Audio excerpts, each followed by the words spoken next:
Okay guys, welcome back, and today you guys, I'm going to be showing you how to use advanced HTML elements. So that's right, there is more to HTML than divs, paragraphs, and images, so let's get right into it. The first element that I'll be going over is the meta tag. Meta tags display metadata for your website.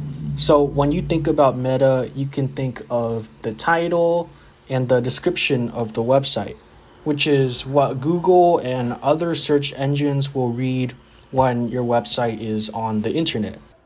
The meta tag is also where you can connect your style sheet to your HTML code.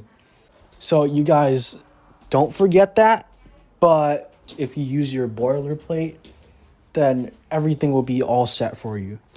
And then all you need to do is hook the style sheet to the HTML and you're good to go. Okay guys, the next elements that we'll go over are article and section. Article and section are two types of containers for your website. Basically, you can think of them like a div because they are the same thing as a div, but it's just under a different name. I like using sections and articles because it helps with organizing my code so that I don't have to look at like div over and over again. Okay, cool. Now I want to go over lists. Unlike section or article, lists come in with default styling, and there are two types of lists. There are ordered lists and then there are unordered lists.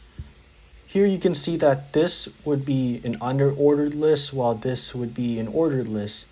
And basically, unordered lists are lists that have bullet points as default styling, and ordered lists are lists that have numbers as default styling.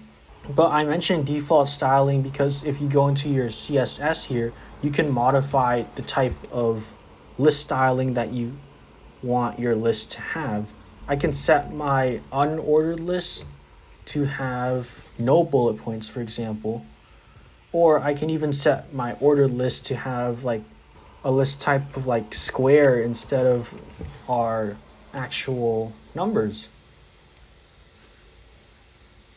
So yeah, that is lists.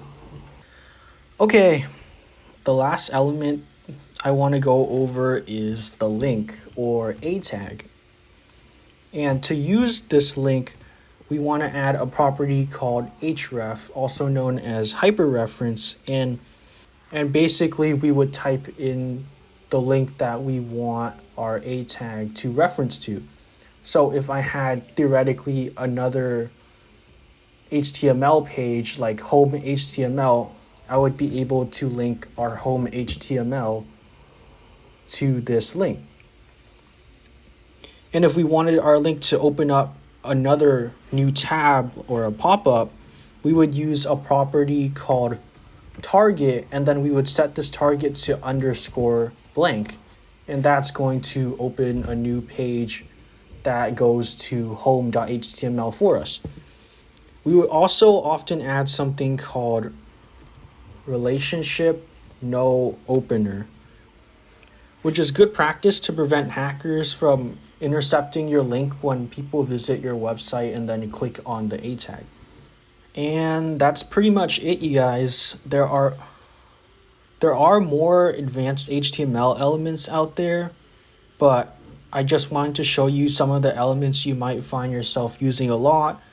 So yeah, that's it for today's video. If you guys have any questions or like what you saw, feel free to let me know. And I'll catch you in the next video.